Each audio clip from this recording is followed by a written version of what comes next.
Hello everybody, I'm Don Counts and this is Tim Troutman. The evening of Wednesday, April 3rd, 1974 is a date that will live in the memories of Lincoln Countyans as an evening of stark terror.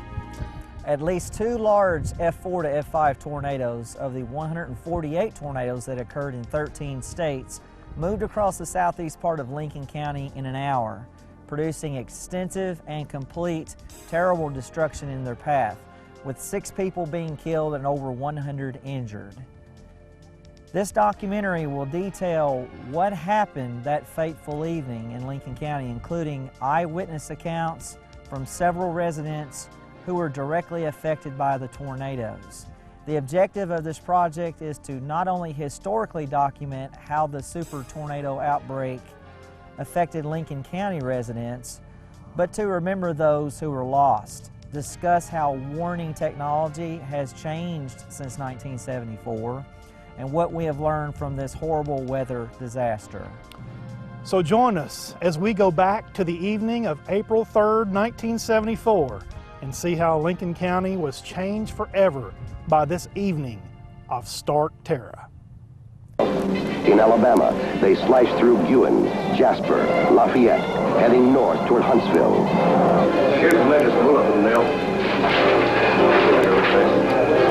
A hook echo indicating tornado activity has now located over northern Lawrence County. The tornado is on the ground at Langtown, or 26 miles west of the city of Huntsville, taking everything along as it goes. In Huntsville, Civil Defense Director Harris Mitchell already has the Emergency Operating Center on alert. Give it to Philip and have him plot it on the map. Mr. Wiseman, here we are.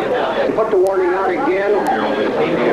Persons in trailer courts and mobile homes elsewhere are urged to evacuate and get to a place of safety. If there's anyone in there, you better take cover. There's a tornado coming. A tornado is visible here at the airport. Projected path next few minutes will put it in the Harvest, Tony, Meridianville, Hazel Green areas of the county. We got a spot and headed our way. This thing is probably up above Harvest. You can see it when the clouds flash. It is down. Echo 41 Armstrong. Hit by this tornado. It's almost on top. Think about it for right now.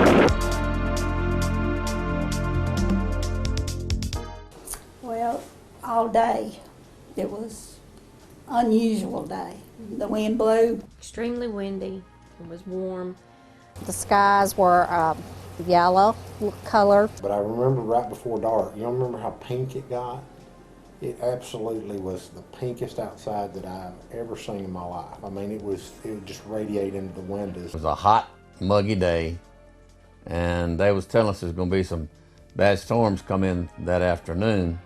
Well, I remember going to church for a 7 o'clock service, and the pastor had called it off. He met everyone at the parking lot and said that there's a tornado in Tanner, Alabama, and we needed to take cover and not be in church, be at home in a safe place.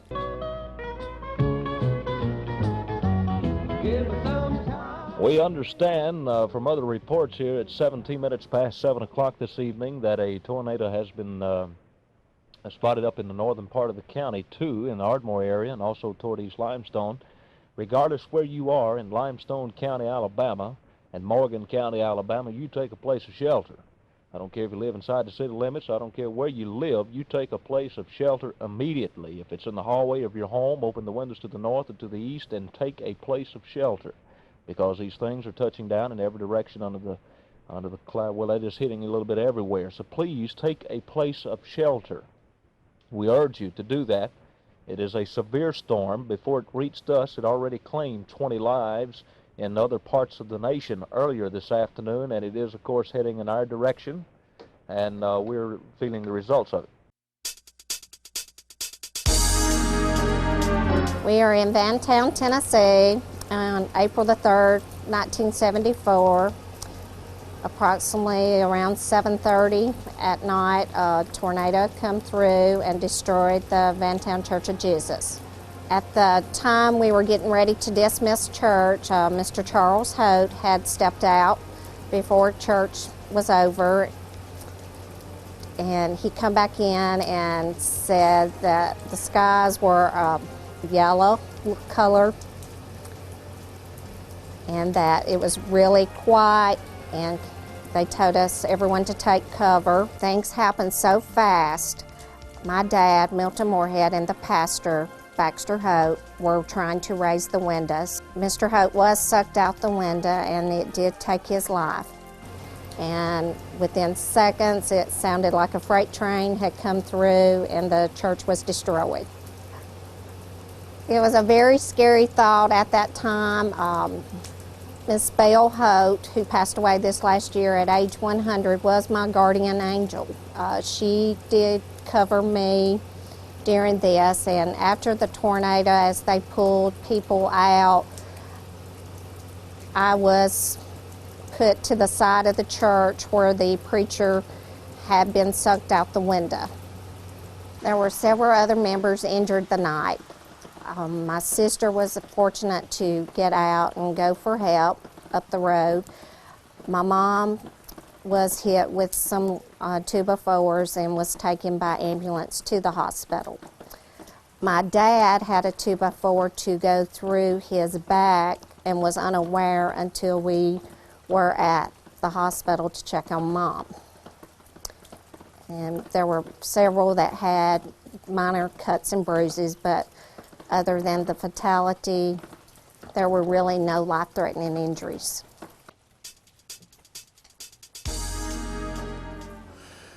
Well, it was on a Wednesday night, and the weather report was that the weather was going to get real bad, so I stayed at home. I didn't go to church, and the power went off. We was watching television, and the power went off, and I come out on the porch and standing right about where you're at, Don, and looked to your left, and I could see the storm coming across the field here. I went in the house, and I remember closing the curtains to the picture window, and we went and laid down in the hall, and just about that time why it hit, and it didn't seem like it lasted 15 seconds, 30 seconds, and a terrible noise and a wind. And when I got up, I come out, and this house here was gone. The next house was gone, the next house, and then up at the church, it was tore up real bad. And our house was just completely gone except for the walls in the hall and the back wall, and that was where we was laying. And later we heard that 3 of our neighbors had been killed that night. We had a picture window right about here, and I closed the curtains to the picture window. I thought maybe a little glass might break or something and fly, and so I closed those curtains. The television had it out that night that there was storms all around, and I think they said that there was one somewhere around Harvest and coming towards maybe Hazel Green and coming this way. And like I said, I come out on the porch here and looked across the field, and we could see it coming. Just a big black cloud with lightning strikes going in and out. First was 2 nights before that, there was tornado warnings out, and one of our daughters said, what would we do if a tornado came here? And I said, go lay down in the hall and cover your head. And so that night she knew what to do. And I just remember the walls jumping up and down and moving and a lot of racket, and I felt like a vacuum cleaner trying to suck you up.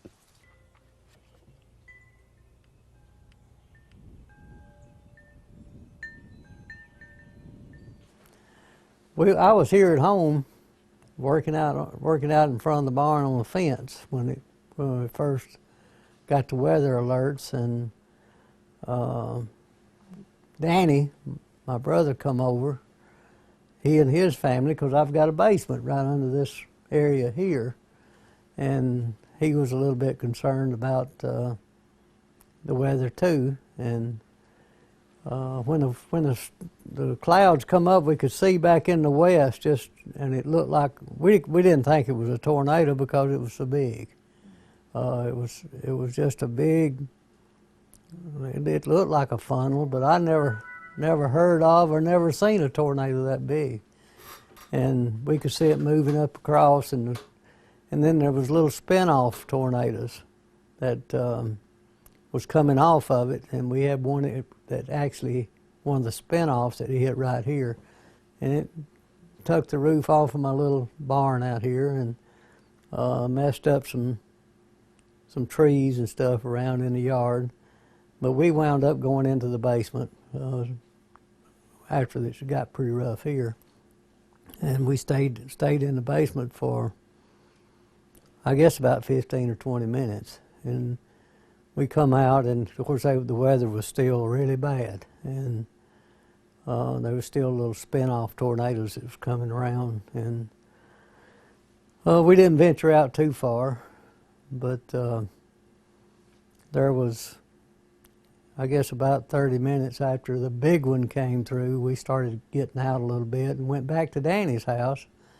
And we had a shed over there that we had stored we had just purchased all of our chemicals for the farming operation, and we had those stored in a shed over there, and that shed was gone. And the chemicals were just sitting there. They didn't mess any of them up, except it busted a bag or two of it, I guess, where some of the debris hit it. But we immediately decided we better get something over there to get those chemicals out of the weather, so we went, got one of our trucks and started loading up the chemicals and got them all in a shed down here at my daddy's place where they'd be out of the weather. And then we began to venture out and look around the other areas and we started hearing about some of the deaths around. We had farming, most of our farming operation was based off of a farm right across from where Maurice Caldwell had a trailer park. Not at that time, but later there was a trailer park there. But we had a house and a dairy barn and a cattle barn, farm equipment there right across from where that trailer park was. And just on up the road, about half a mile to 3/4 of a mile, I had another farm up there that had 2 barns and a house, and we had some equipment stored up there also. And everything was just gone. The houses were just flattened. They was hardly, the debris was there, but you couldn't tell it was a house. And the barns all the roofs were gone, but the hay was still sitting in the barn loft, just like it was, just like we had put it up there. And very little of it was even disturbed. In fact, we had a hen nest in one of the barns up in the hay, and the eggs were still in the nest. And we had about 120, 30 head of cattle on the 2 farms, and we didn't have a fence that left anywhere to hold them. So, but we had 40 acres on the back side of what we call the Hale place, where our farming operation was based from. We had 40 acres up there that we had a fence around it, but we had already turned the ground, got it ready to plant. In fact, we were talking about starting to plant. But that's the only fence we had. So we brought the cattle down from the upper place and brought them down to that farm, and we put that 120 head of cattle on that 40 acres, and they didn't have any grass or anything. It was already worked up, ready to plant. We had some silage in a pit, and we had some hay that we fed until it took us about a week to get a fence back up on that property so we could get them back out on the pasture. And of course, there was debris everywhere. Nails and planks, I mean, it was just scattered. There was one field in particular, we picked up 30 dump truck loads of debris and just piled it up in a pile, and of course we burned it later. Just trying to get it off the fields and get the nails and stuff out of the way. that year we had numerous flats on our equipment, you know, because we didn't get it all, of course. We got all we could find, but we just had one flat right after another where we'd run over those nails. But that particular night we had some cows that had killed, had 2x4s stuck in them. Had one that looked like her just took the back of her head off. I don't know what hit her, but something hit her. And we had other livestock around that was there that some of it we didn't know where it come from, really. I mean, it looked like it just picked it up and dumped it in there. But we found later on when we was building fences and trying to get things going again, we found rabbits laying on the ground. It was skint. Just looked like right in the path of that thing where the tornado come through. I mean, there wasn't any fur left on them. They were just laying there skint, you know. And it honestly looked like there was places in trees where sagegrass, where it took the sagegrass off the field, and it was actually sticking into the tree, you know. And I mean, it's amazing. People don't believe that I wouldn't have believed it. I mean, in no way I could stick a piece of sagegrass in a tree, but it actually was. There was just debris everywhere. But wound up that particular night, after we got out and looked around a little while, and there was opportunity to come back home because they began to close down the roads and stuff to keep people out of the area, and because there was a lot of lookers, you know. Well, I got back here, and of course the weather was still bad. It was bad for 3 or 4 hours after the big storm come through. The lightning just flashed everywhere. You just continuously, just flash, flash, flash. But when I got back here, I couldn't even get in my own basement. It was full. People come. There wasn't many storm shelters around at that time, and but the next day there was several people started putting them in. I mean, some of them didn't ever get finished, but there was a lot of storm shelters started in the next week or so after that big storm come through. But there was a big wide area of destruction from all the way across from Madison County, across Lincoln County, and I don't know how far north it went, but somebody said there's over 100 miles of where that particular storm stayed on the ground. I never did have the opportunity to get up in an airplane and look at it, but they said you could fly it, you know, and see the destruction, and it's just unbelievable, you know, what it did.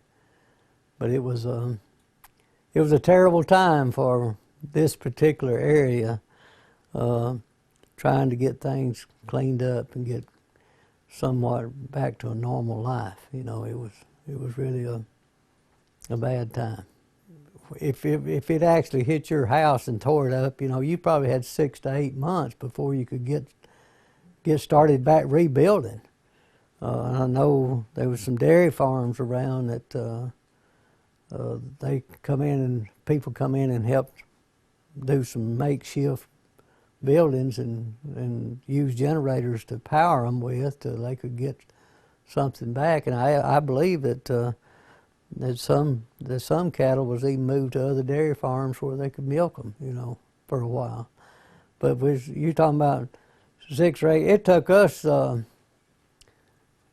month or 6 weeks just to get the fields cleaned up where we could plant. We was prepared and ready to start planting when the storm hit, and all of our equipment, our silage and wagons and silage choppers and cotton pickers and cotton wagons, and all those were destroyed. Our tractors, most of those were in different areas, so we still had equipment we could start and plant with and start working the ground back down quick as we got it up in shape to where we could. but the equipment we had stored was all demolished. There was nothing left. Now the spin-off when it hit here was within about 15 or 20 minutes of the big one when it went through. But they was tornadoes, little tornadoes that was, it kept us on uneasy for a long time that night. In fact, it was probably 1:30, 2 o'clock in the morning before I ever come back home and decided to settle down where we could rest, just so we could get up the next morning and see what kind of damage it was. Because we just didn't have any idea. Well, we thought we did when we went to bed that night, but we didn't have any idea how bad it was until we got up the next morning where we could actually see. We began to, Kathy was in the house and she was watching TV. I was out working, but she come out and told me that the weather was really looking bad, and they'd had some reports of some storms in Alabama that was moving this way. And I come on in and she had me a sandwich fixed, and I ate that sandwich, and that's when Danny came over. They knew we had a basement we could get in, so that's when they came over, and then he wasn't here. I bet he wasn't here 5 minutes or so until we started seeing the cloud in the back in the west, the southwest, and then started moving up. And like I said, we talked about him. Me and him talked about, was that a tornado? You know, it was so big. You know, we thought. I said, I thought it was just a big thunderstorm coming through. You know, but of course we realized pretty quick it wasn't. You know, we knew there was more than a thunderstorm, the closer it got. But debris began to fall, and that's when we went into the basement. We just didn't know what was fixing to happen. And there was a couple of times I thought this house was going to be blown away too. Constant. I mean, just one flash right after the other, just all for, I'm talking about for 4 or 5 or 6 hours. I mean, it was just one flash right after another. And I've never seen. It even went this way. So Yeah, it just danced across the sky. Yeah, it wasn't as much cloud to ground lighting as it was straight across. I don't know what it was doing, but it was just one big flash right after another, and it went on for several hours. It rained, not hard. Most of the time it wasn't hard, but just a straight line wind with rain in it that would really come down for a few minutes and then just slack off. It was still windy, you know, and still lightning and still thundering. And it was a night like I've never seen before and hadn't seen since, really. I've seen some bad weather since, but not like that was. Well, all day it was unusual day. The wind blew, and I don't know. Of course, my dad was born in Oklahoma, and he was raised up till he was up maybe 12, and he knew about tornadoes, and he was scared. But anyhow, that night, we was watching Channel 31. We were sitting there around watching the TV, and it was Ken Rainey, because he was my absolute hero after that. And of course, the weather radar back then was basically a black screen with circles on it and just white blobs. And how they read anything off that radar, I'll never know how they done it. But I was glued to the TV, and we were watching the radar. And of course, the first tornado came through, and we lost power. And I guess it was, about 8 o'clock? It went off. when Daddy would ask you to do something, you know, you did it, you didn't say why, or you just did it. Well, I remember Daddy would, you know, he would go back and forth to the door. You know, he talked to Papa, talked to Mama. You know, the power went off. Daddy was out in the car trying to get weather on the car radio. he came back in and he wanted, I know he asked me, I'm not sure if he asked Phyllis to help him try to get some of the windows open in the house. So we went around, and the trim on the house had been painted not too much earlier, and some of the windows were stuck. Couldn't get that open. Well, a little bit later, Daddy said, everybody needs to get some shoes on. Well, it's why, Daddy? Well, because I told you to. So I think, Mom and Daddy sort of had an inkling that something was going to happen. So we got shoes on. Daddy told us to get a coat on, put something on. And then, it got to the point that, and of course, when you ask Daddy or Mama, is something going to happen? It's going to be okay. Nothing's going to happen. It's going to be okay. And I guess for me, it's a good thing Daddy did that, and Mama, because we would have been terrified, I guess, if we knew. But the first tornado came, it wasn't very big, but it hit the tenant house over there where Milk Can lived, and there was his wife and her mother and her sister and all their children. And they got in their vehicle, and Maurice called up the milk barn and told Walter to run the cows out of the barn and to come, leave the barn. Well, they met in front of the house, and they all got out and come in the house. And I remember Daddy and Papa talking about, well, we have these big pet silos that we fed out of, and I remember them discussing, well, we can go over to the silos. We can pull the vehicles down in the silos. There's no need, it'll go around us. It always goes around us. I remember that. So me and Paul were playing, and, we weren't, like I said, at that age, you don't know to be afraid unless your parents are afraid. That's how you gauge your amount of fear. So we were just playing, and we were out on the front porch playing. I remember there was a lot of water because it had been raining real hard, and we were scooting our feet through the water out on the front porch, and Papa and Daddy was there, and they told us to come in. And I think they had seen what was going to happen. So we came in, and Daddy told me to go get my motorcycle helmet. I had just got a little mini bike, and he told me to put the helmet on. And he was an avid race fan, and he had a white racing helmet. It was a souvenir type thing. It had 2 checker flags on the front and a little bee on. I'll never forget. And he made Paul put that on. And I remember Daddy, he was so calm. No excitement. I remember him saying, y'all need to blow the candles out because the lights were out. And I remember Mother had gone out to her car to Whixie, tried to pick up the Whixie radio station, the AM station in Fayetteville, had come back on the air because it was so bad. The door from Mama's kitchen to her utility room was a regular wood door, but it had a spring on it where, when you opened it, it would close itself back. And Daddy had taken a kitchen chair and propped that door open, trying, I guess, to get air into the house. Right before that really deep roar, I heard that door slam, like it was sucked shut. Of course, when the others come, she got pushed back in the hall. And the last thing I remember her saying was, Mother, I wished I could hold your hand. About the last words I heard were, everybody grab a hold of somebody. And I love you. I love you, kids. And I heard the silverware on the table.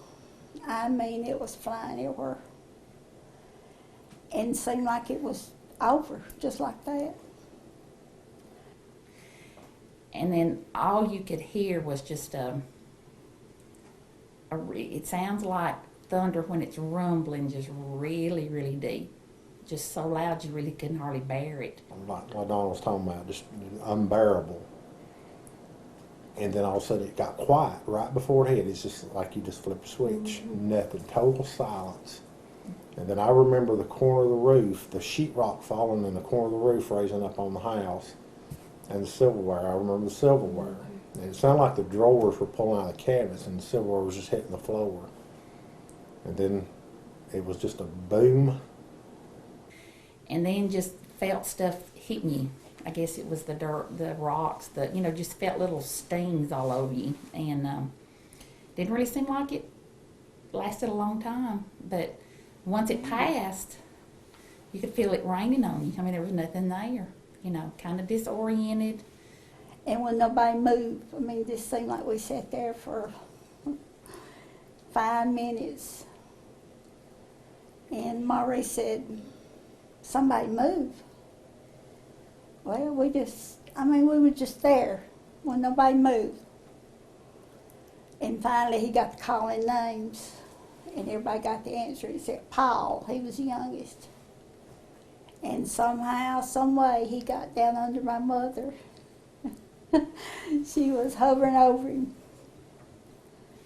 And then I remember Daddy calling out everybody's name, And I was kind of towards the back end of the hallway, and some stuff had kind of fallen down in front of me, but we all got out. Then we all got up, and I remember the count. I remember everybody hollering, "Yeah, we're here, we're here, we're here." And I remember Papa turning around and blood being all over his face. And my Granny Langford had debris in her back, just looked like he just shot her with a shotgun. And we got herself, and I remember the power line, that big power line, and it was as tight you could have played a tune on it, but it come right through the center of the house. And we started walking toward Vantown, and we heard something, and it turned out to be the propane tank. It had blew the propane tank from my granny and them's house down the road out in the field, and it was spewing, and we all ran, and we was taking cover again because we thought there was another tornado. And I remember when we got out of the debris looking back toward the mountain, and there was 2 more tornadoes back between us and the mountain, going one right behind the other one. And they were smaller than the one that hit us. Like Mama said, the one that hit us was a solid wall. Yeah, and let me say, Mama, when we got out, we wanted to see, as kids, we wanted to see what just happened. And Mama told us kids, she said, I don't want you to look. And of course, when you're told not to look, you're going to turn around and look. And when it would lighten, you could see that thing going, back this way. I mean, you could see that, you could just see that shape. But Mama told us not to look. We had to look. But when we got out and we looked back toward the southwest, you could see stars. It was just as clear as a bell. The stars were out. But like LaDonna said, when you turn around and look right behind you, you could see that thing going back toward the northeast. And I had an old antique sewing rocker that was in the living room, and it was on top of all that debris. And I could see it. And we had a porch that, I guess, 2 feet up off of them. And when you stepped off, there was just mud and rock. And of course, it was all in your hair and glass. And I really didn't know it till I went to go to bed the next morning about 2 o'clock. I remember when we got out and it was lightning, and it was constant lightning. There was no pauses. It was just one right after another. But you could look toward the southwest, toward Vantown, and it looked like the desert. There was no trees, no houses, no power lines, nothing. I mean, just a straight, just as far as you could see, it just was flat. There was no landmarks. It's the weirdest thing to see nothing. Of course, then we came back up to the house, and that's when the Edwards man picked us up and took us to the storm house in Fluntville. I remember that, and it was packed. There were so many people in there. And of course, new people would come in, and it's like, well, there's another tornado here, or they seen another, and there were so many tornadoes, it was like you didn't go outside, you're just going to get hit by one. And then David came and picked us up, and we started toward Grandmother's, which was on Wellesley Road. And every direction we went, I'll never forget, every time we'd go here, go there, this way, that way, there was trees, there was houses, debris, everything was in the road. So we ended up going from over to Elora and coming in the back way, which the thing had crossed 64, on up toward Shady Grove, but we were able to get through there and get over to Elora. Of course, we got there and we were all in shock. Of course, we didn't know the extent of what had happened, being children. The next morning we woke up, and I thought it was all a bad dream, but I didn't know why I was at Grandmother's. My daddy was never really emotional, He usually consoled everybody else. You didn't console him. And me and my sister were in my grandmother's and granddaddy's bed. I'll never forget. And their house, their windows were They were old, and to open them up, you had to prop them up with a stick, and they just had springs on them. And I can remember hearing Daddy break down to Mama, say, we've lost everything. We have nothing left. And as an 11-year-old, and my mother now was consoling my daddy. I'll never forget that. But I could hear, because it was at the back door, and I guess they had just stopped before coming into the house with my daddy. I never heard my daddy cry. And then I know the next day, it was a little bit on up in the day before we got to come, but I can remember stuff up in the trees, wigs, and all kinds of stuff. You just wonder how it got up there, you know. And cars turned over. I mean, it was an incredible sight to see what we walked out of. Of course, at that time, being that age, you don't really know, I guess, how blessed you are. But wow, it was by the grace of the good Lord that we survived. That's the only reason. But we went over, and I remember D-Laps had sent some trucks over there. M&M D-Laps, they had a box truck, and they were over there, and I mean, everything was gone. I remember seeing cows land with 2x4s run through them. I remember being up in the trees. The dairy barn was gone. And, you know, I just remember walking through what was left of the house. That night, the tornado came from the southwest, be that direction up there. Our house was built right here where this shop is now, kind of out to the front. The tornado came from that direction, which is toward Vantown. And it came across and blew those houses up. There were houses up that direction, blew them away. This house right over here in the distance was there that night, didn't even blow a window out of that house. It moved across, came through here, blew this house away, our house, and then traveled on back into the northeast back this way. Now, our house was built here. We built our shop up on the old carport, concrete. This part here was added later, but back here in this part of the shop is the original pad of the carport. We had a camper and a boat, and 2 vehicles was sitting under here. And this floor, this concrete here was the original concrete from that night that our carport was on. All these gouges and stuff that you see in this concrete were actually made that night of the tornado. They were metal posts that was holding the top of it up. It ripped those out of the concrete. Now the dairy barn that we had is about a quarter of a mile to the north of us. We have a calf barn. The old calf barn is built on the original slab that our old dairy barn was built on. Of course, we milk cows, so we had to get a barn up pretty quick after the tornado and start milking again. But we had started building a new dairy barn, and it completely destroyed it, and it was a good quarter of a mile from here. So that kind of gives you a little perspective on how wide the base of this tornado was. The super tornado outbreak has been researched extensively to determine how this rare tornado outbreak can occur and what can be done to better prepare for an event of this magnitude in the future. In 1974, the nearest radars were a WSR-57 radar in Nashville that had World War II technology, in which the radar could only detect the intensity of the raindrops within a storm. Doppler radar did not exist yet, and certainly not dual polarization Doppler radar, which can not only be used to accurately determine the type of precipitation that's falling within a storm, including hailstone size and hailstones, but also the Doppler effect, which allows meteorologists the ability to analyze the thunderstorm winds that are blowing inbound and away from the radar. The Doppler effect allows meteorologists the capability of seeing wind circulations in real time, which undoubtedly aid the detection of the developing tornadoes. The average tornado warning lead time, or the heads up that we provide the residents, that the National Weather Service gave residents in 1974, was out on an average only of around 2 minutes, and that's compared to the nearly 14-minute average warning lead time in 2014.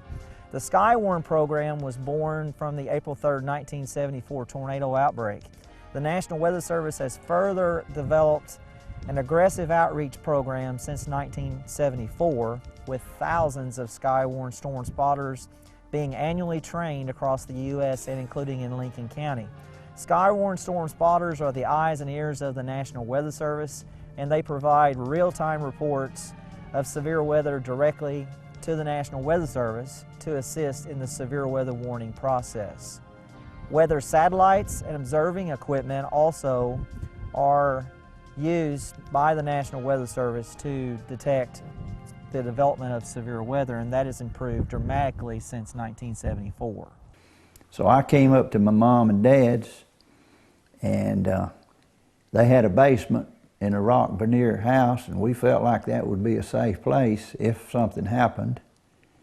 And we were up there visiting with them, and when we got a call from our tenant that lived on the dairy a couple of miles down the road where I also lived, and said that the tornado or some kind of storm had hit down there, and they didn't have a vehicle, and they were ready to leave home because the house was damaged. So we went down to get them.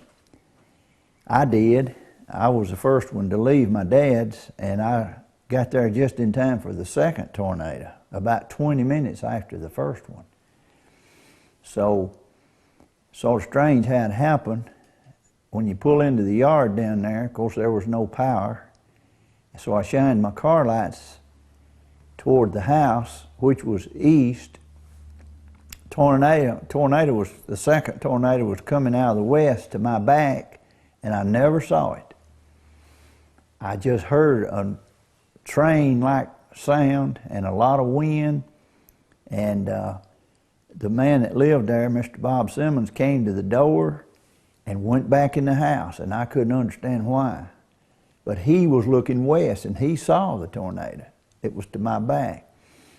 So then it got there, and my car began to rock, and I realized something was happening. So there was an old storm house right across the little road there, and even though I was dressed for church and had on slippers, that knee-deep, ankle-deep water wasn't a real problem for me. I went right on in there. And I guess I was in there about 5 minutes, and my dad got there because we didn't leave at the same time from his house. So when he got there and shined the lights, his lights in there on me, I decided it's time to come out of the storm house. And by now, Mr. Simmons was ready to go somewhere. He'd been through 2 tornadoes in about 20 minutes.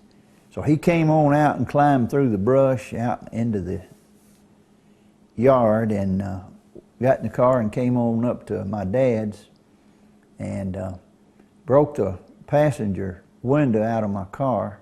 So he had to be careful about glass in the back seat, and his wife got in the front seat with me. We still didn't have any idea how much damage was done.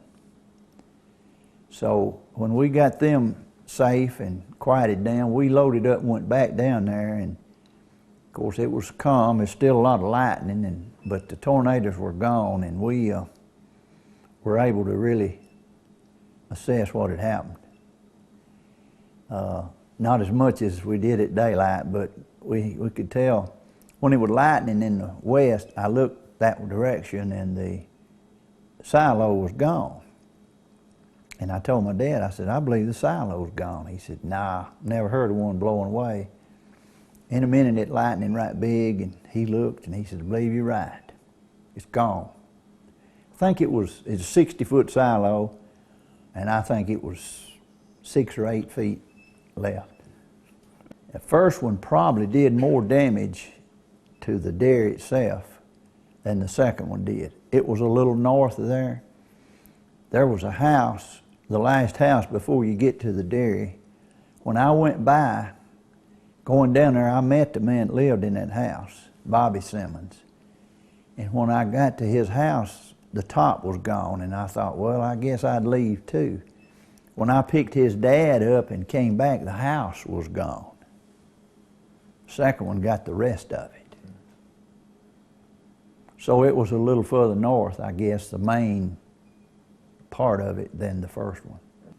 This is the old milk barn that we were using at the time, and top was taken off of it, and you can see guys up on there putting the top back. We didn't get to milk the cows that day till about lunch. We didn't have a generator, and there was one borrowed and used in the community, and we had to wait our turn, and so we didn't milk but one time that day. And we got started about lunch. And this is a shot from the road out behind this barn. There was a silo and a feeding trough and an old barn with a loft in it, and of course all of that was gone after the tornadoes. This is the tenant house that Mr. Simmons was in when I went down there to get him after they called and said that they had a storm, and took most of the top off. We couldn't get building supplies the next day. We couldn't find any 5V10 hardly at all. So we took the top off of the old house there and put on the milk barn, and then we were able to find enough roofing to cover the house before dark that day. And I had a lot of good neighbors that came and helped that day. I don't know what we'd have done without them. This is the house that I lived in down below the dairy, and we weren't at home, of course, but I'm glad. Did a number on it pretty much. You can see the cows in this picture. They were wanting to know why we hadn't been milked yet, and it was like way up in the morning, and we always started at 5 o'clock, and it's probably 10 there, and they didn't know what was going on yet. We lost 8 cows and a few calves. The calves were in a stable, and the wall actually fell on them and mashed them. Wasn't that many, 3 or 4. But the cows were injured. 3 cows were under one tree down in the woods. We had to get the log off of them before we could drag them out. Well, the fences were just torn down, as well as the power lines, and we just had to clean off. We had a bulldozer to come that day and clean up around the edge of the field and just put up an electric fence, temporary, because there wasn't any fences that you could really count on. They were in terrible shape. This is a picture of the feeding area where the cows went to eat silage after they were milked, and of course you can see there wasn't a very good place for them to eat after that morning, that night. We had to improvise. That's another picture of the cows gathered up to the barn waiting to be milked, and men on top of the barn working on the roof. And again, the cows weren't milked till about lunch that day, and we had to pass a generator on down the road to some other people, so they weren't milked but once. This little cow here was dead when I found her the next morning, and she had a lath off of a building stuck in her back about 18 inches. I don't think she ever knew what hit her. It's a lath, which is a 1x4 that you nail 10 to. Oh, okay. Wow. And it apparently fell out of the sky. Wow. And she's just out in the pasture, and it just happened to hit just right. Wow. And no telling how high it was, and it's just like a sword coming out of the sky, you know. I had never seen anything like this, especially in person. And I never was scared of a tornado. I'd heard them talk about them, but I didn't have much respect for them. I wouldn't give you 15 cents for a storm house. I built a nice one after this, and I have much respect for them now. As the day went on, it got stormier, and Harvey was in construction, so he was usually late coming home, and our son was 2 at the time. And I know that evening they started putting the watches out and the warnings, and I kept waiting for Harvey to come home, and so he finally got home, and I think it was dark, and it was starting to storm really bad, and we made the decision that we'd stay at the house because we were afraid that we would get caught out in it And we got pillows and quilts and got in the bathroom like they told you to. And we kept watching the news, and I can't remember the weatherman's name. Do you remember? Yeah, H.D. Bagley. H.D. Bagley. And he was telling people what to do. At that time, it's to raise your windows, 2 or 3 inches.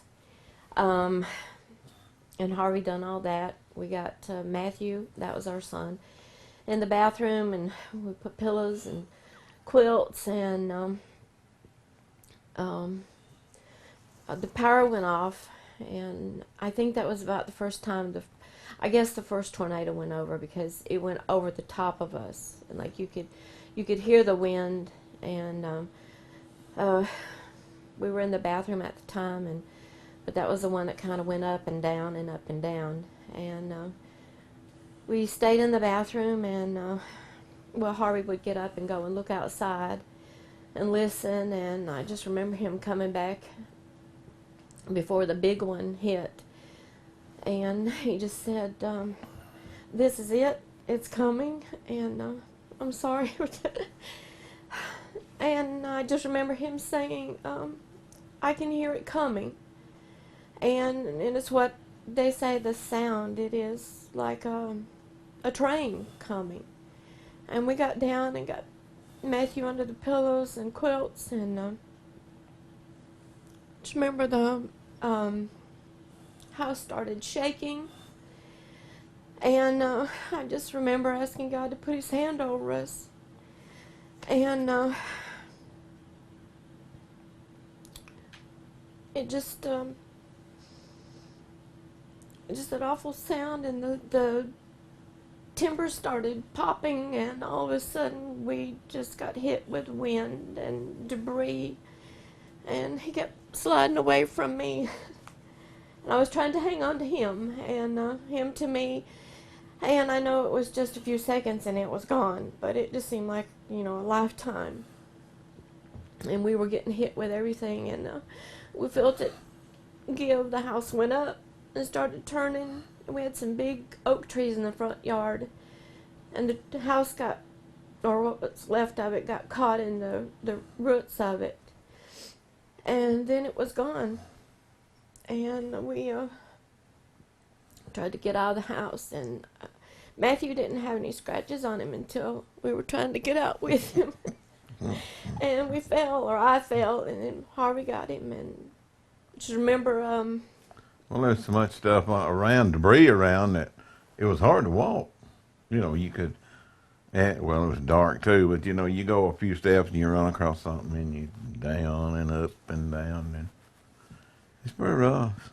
There was a silage wagon that landed beside our house, and I wanted to climb under the silage wagon because I just wanted to hide. I thought it was coming back, and we found or Harvey saw, was it a flashlight that it got turned on out? We saw a light of some sort. I think it was a flashlight. The thing that I remember is when we were going, the road went right in front of the house, and the driveway up, and then Mr. John Armstrong lived next door, and instead of going, we were going to Mr. Armstrong's, and instead of going that way, we actually went backwards out the back of the house and down across the field, and that's where the silage wagon was. And we got down there, and I told Judy, I said, we're going the wrong way. So we turned around, went back up, and then back down toward Mr. Armstrong's, and somehow or another his house was, just a few hundred feet away, and it was, I think he said he had some cracked brick maybe somewhere, but other than that, everything down there was completely intact. And that's it's just a few hundred feet, it's strange the things that they can do, and I don't know, I guess the time that it takes for them to go from point A to point B is what just blows your mind, and Because I remember looking out the back door, like Judy said, you know, and you could see it. I mean, it was coming right toward the house. And you know it's too late to go, so, you know, I told her, I said, well, it's coming straight at us. And anyway, the next thing, you know, I don't know. I guess it was seconds. But the next thing I remember is the pressure. I mean, it just... Yeah, I forgot about it. I mean, it is terrible. And then everything just came apart, and it was gone. When we got outside, you know, we could see it. I guess it was at Maurice Caldwell's at that time, somewhere in that vicinity, and when it hit his house. So, but it's... And it was huge. I mean, it's when you see them in the movies or something like that, they're just little cycle, or, you know, little up and down, and this was just, it was huge. Just, I'd never seen anything like that. And don't ever want to see another one. Harvey no, I just had some cuts. He was cut on his arm. They took stitches because who knows what he was hit with. And when we went back, I don't think it was the next day, maybe 2 days later, it looked possibly like the chimney had fallen beside us and the bricks had landed on my back, and that's what they kept me for, just to make sure. It was more observation. It was bruised. And like I said, Matthew had a few scratches, but he wasn't. That was mostly when I fell with him. God's hand, you know. I mean, you can't put it a different way. That's it. And the house that was above us, the Warrens, did they live there then? Yeah. Only thing left there was the foundation. It brought their refrigerator, stove. I don't remember all. It collided with us. Everything right there where we lived. It was just a pile. I don't know where they were. No, they weren't at home, and at that time. It just seemed like on that road, or if there was someone there in that house, there was something left of it. But if no one was there, it was just like it just took the whole house. It was just amazing. Well, shortly after that, if there was the slightest hint of any kind of stormy weather, Harvey got us. We went to the storm pit. That was beside my sister. That's where we would have went that day, but we were afraid we would get caught in it. And you still have you just think it's not going to happen to you. You know, it's going to go around you. And I'd never been involved in anything. I mean, been around.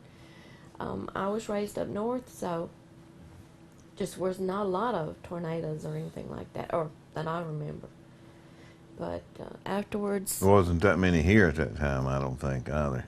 He, I mean, I never seen one. He got us to the storm pit, and... it gets to be a habit. Yeah. Just tell you the truth, you know, I don't know if it's fear or what it is, you know, you just want to go. Be Still do. We have one right behind the house. There's one right there behind the house, yeah. So we go there now if it gets bad. My house here, we have a small farm on, and we're actually located, if most people know where Fayetteville School's at, we're exactly 1 mile east of Fayetteville School. And that's where our house is located here. And we had the radio and TV on, and it was telling us about a lot of storms moving in here out of Mississippi and Alabama, coming on up this way, and for us to take care and take if you lived in a trailer or anything, to get out.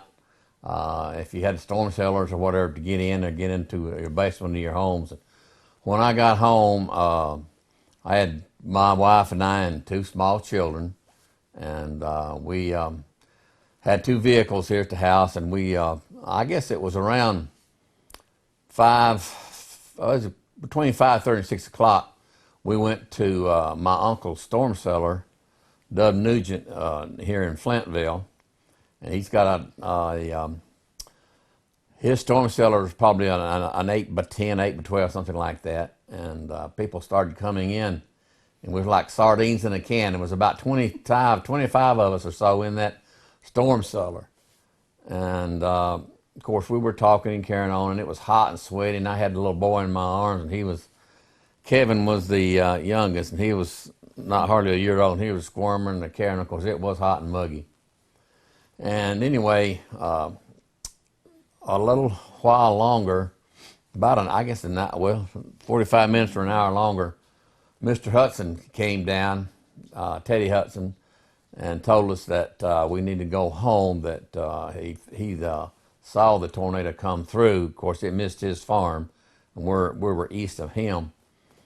And, of course, I got in my car by myself, made her stay there at the storm cellar.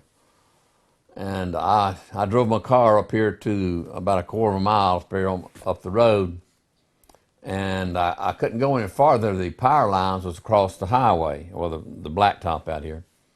And, you know, you do some crazy things. You don't think about things like I pulled up there and lines and power lines and everything was all over the road. And like a big dummy, without thinking, I got out of the car and stepped across. I had a flashlight in my hand and stepped across all the wires and everything. Luckily, they were dead, but, you know, I could have been just as well, would have been alive, and I could have got electrocuted. But anyway, I had to walk on down this way because we couldn't get here any farther.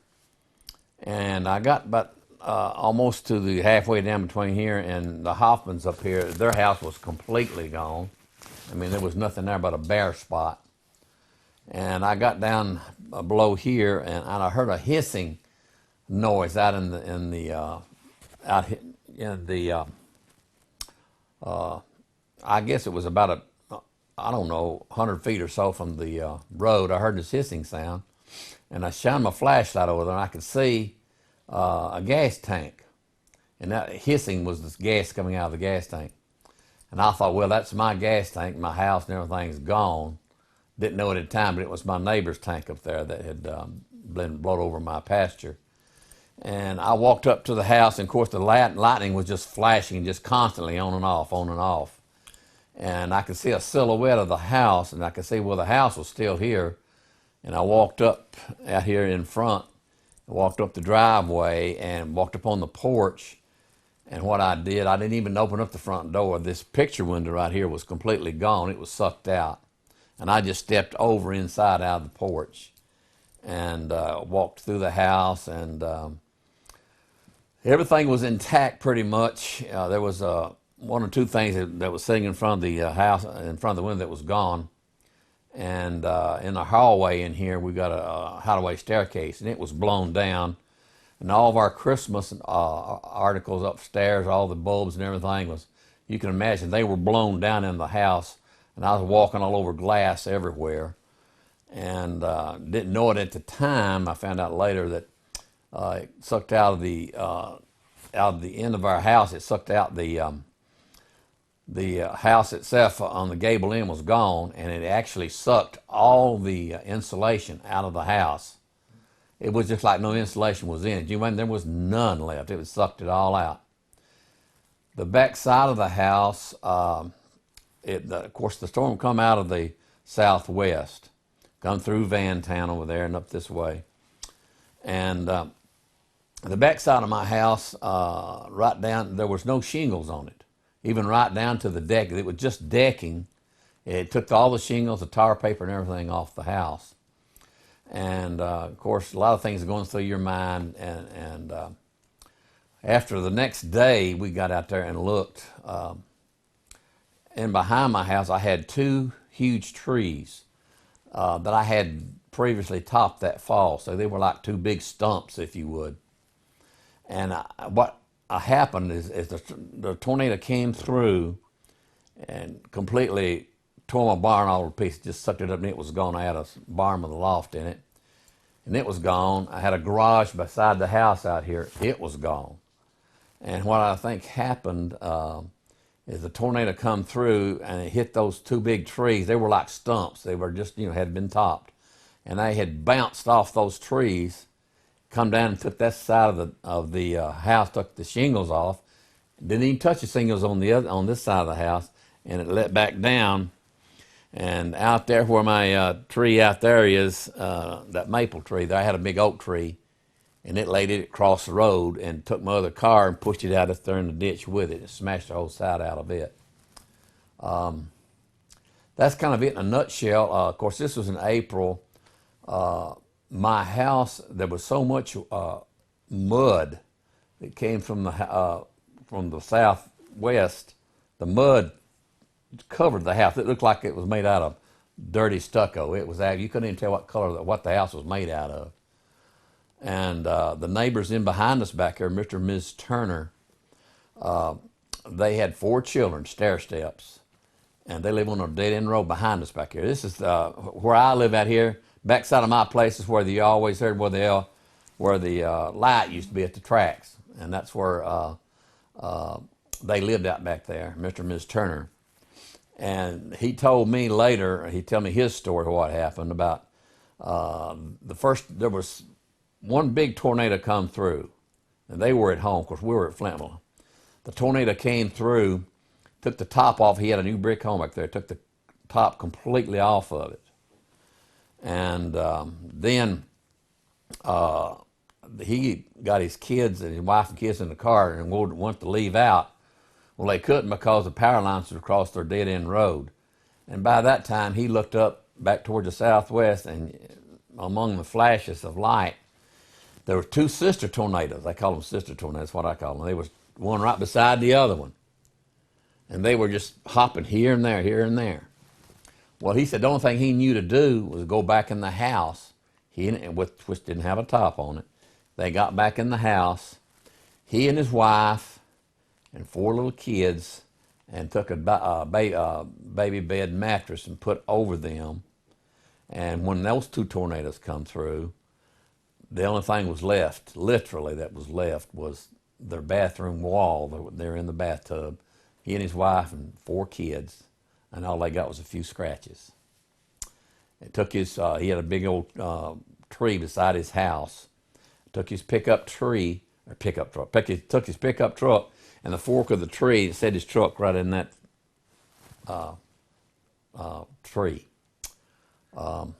We had a little dog here at the time. She was a little hound dog, and we found her 2 or 3 days later, 300 or 400 yards across over here in this field.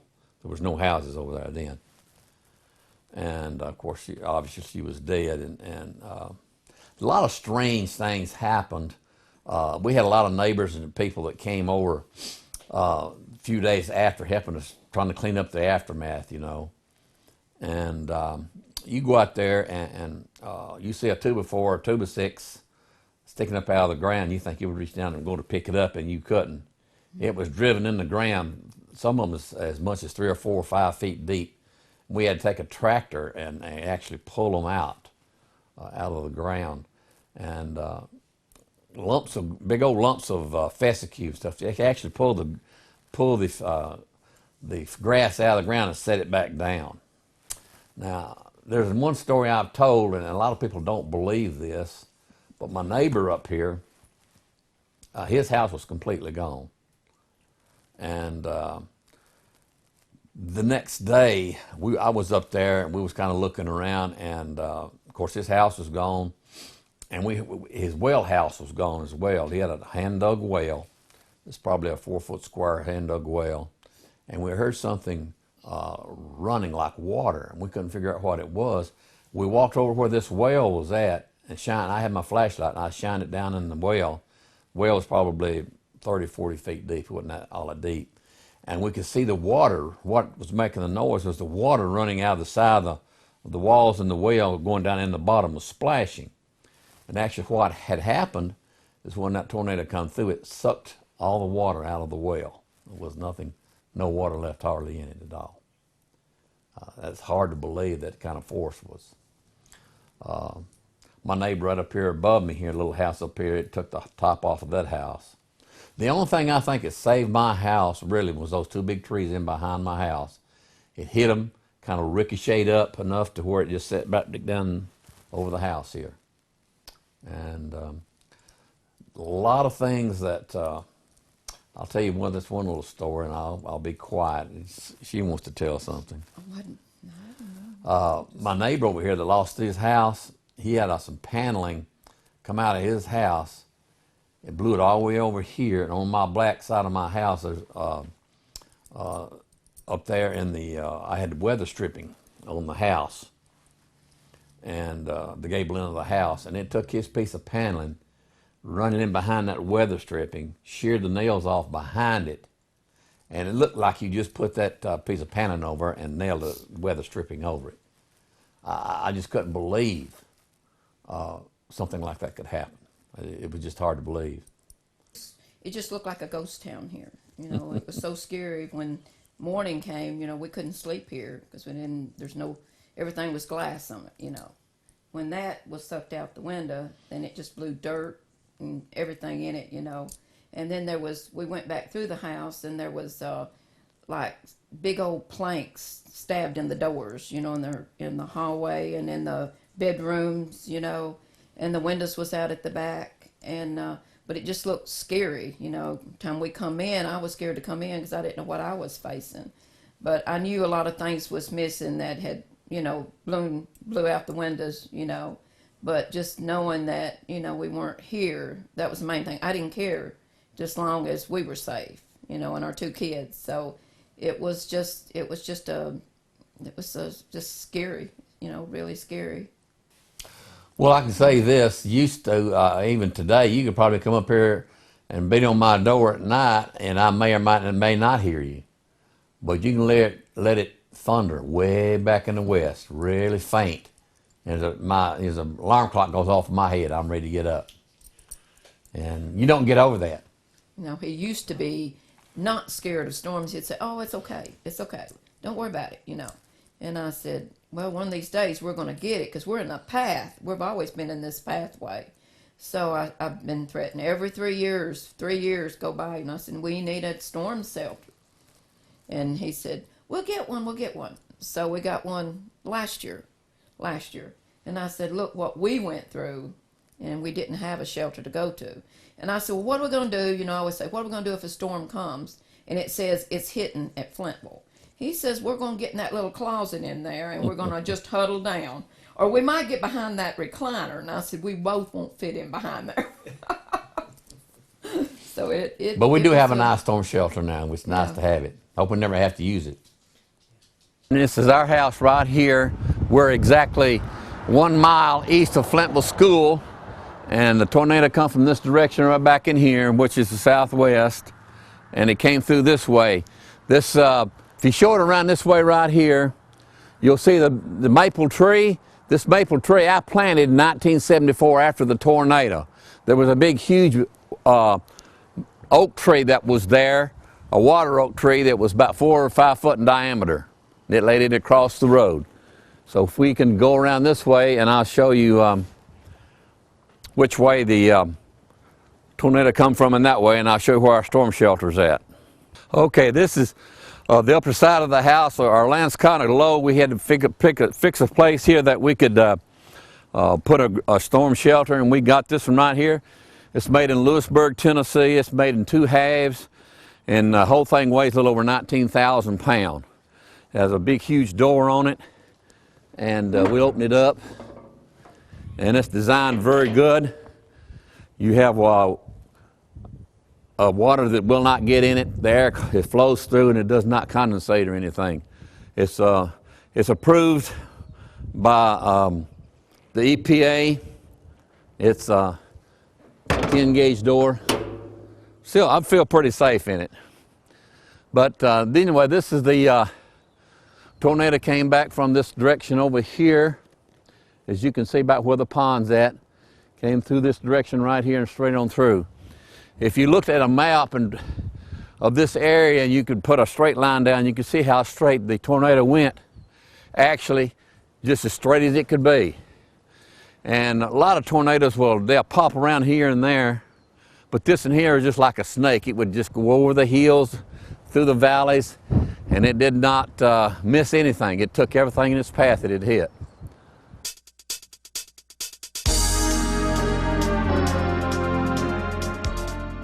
Our house was located on Highway 121 North, used to be known as Shady Grove Road.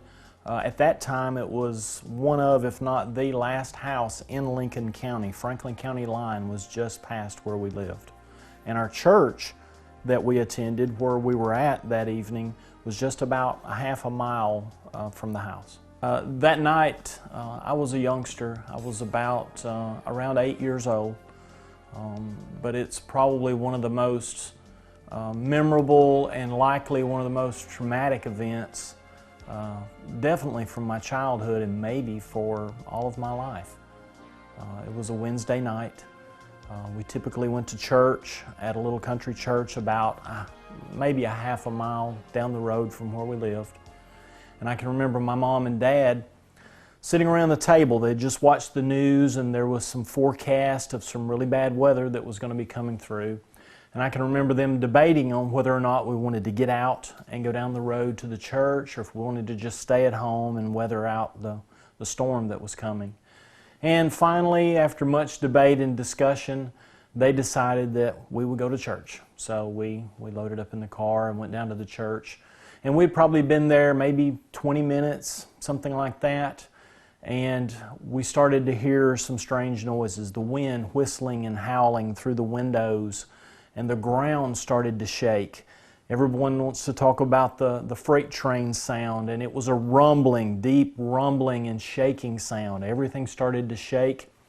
Everyone in the church started to look around at each other, and at about the same time, everyone got up and we headed toward the door, the entry door that went down into the back of the church where the Sunday school rooms were. And we made it just to the foot of those steps in the hallway where those Sunday school rooms were when it hit. And it was chaos. We were all gathered there, and I can remember being underneath my father and looking up and watching the roof and the ceiling of the Sunday school area just disappear. It was just like it lifted off and disappeared. The wind was blowing and howling, and I can remember my dad reaching up to one of the Sunday school room doors and trying to open it. But I guess the pressure was such that the door wouldn't open. Well, finally, when it all settled down, he opened that door, and the Sunday school room that he was trying to open for us to go into was gone. It was outside. So all that was left was this hallway that we were in on the back of the church. Now, the odd thing about that was the church sanctuary building itself was completely intact. It might have had some missing shingles or something like that, but just a few feet away, it was completely intact. Now, the strange thing is, had we stayed at home, we would have probably been lost. Our entire house was gone. It wiped the house off the foundation. All of it there was debris everywhere. It was completely gone. Some of the bathroom walls were standing. They always say, go to the bathroom, and that's a good idea because that was all that was left standing of the house. And had we been there, I think we would have likely died. But it was strange because even though the house was just a little ways away, it was complete black. I mean, the cloud cover was over. There was no moonlight shining through, no power, no electricity anywhere. Everyone was a bit disoriented. There was debris falling from the sky. It was just a really, it was an unexplainable almost feeling, sensation that you have during those types of events. But thank you to many family and loved ones who pitched in and gave us a place to stay in the days right after as the insurance and everything was being sorted out. That was just a blessing to have family and friends that could do that. Very little warning. Of course, there's been many advances in weather forecasting and those types of things in the years since.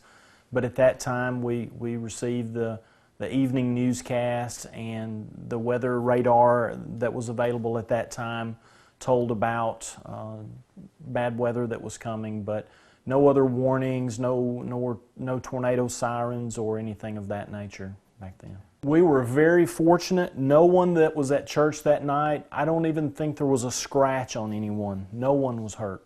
In the days after, we received one of those trailers. It was set up on my parents' property, and that's where we lived while the house was being rebuilt. And the house has since, of course, been rebuilt in the spot where the other house was. Well, an event like this definitely, it puts an imprint on your mind for the rest of your life. So as we have bad weather, I'm always conscious of the weather. It doesn't cause me to be excessively fearful or those types of things, but I am very mindful and try to take precaution when those types of events are coming. So this is our storm shelter, and I'll open it so you can take a look. This was one of the first things that we had installed.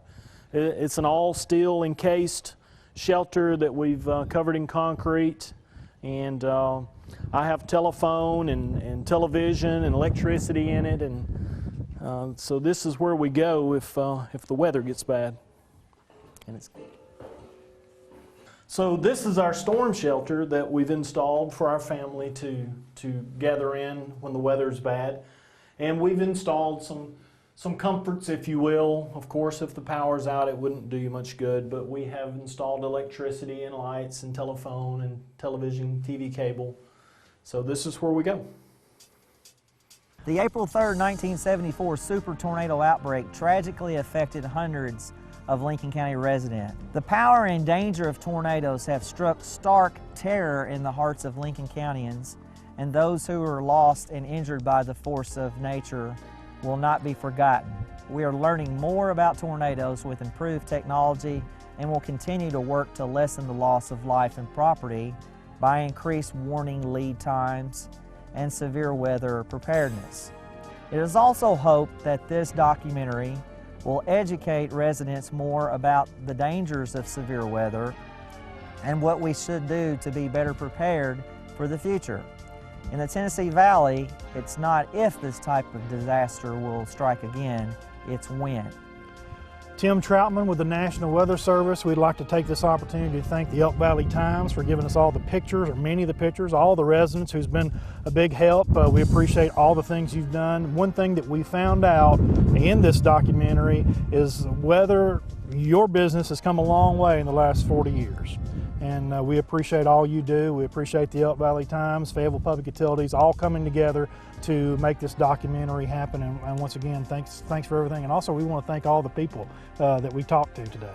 Thanks. Yes, I agree. It's been a great partnership. And the objective, again, of the documentary has been to better educate and prepare us for severe weather when it does strike, and it does.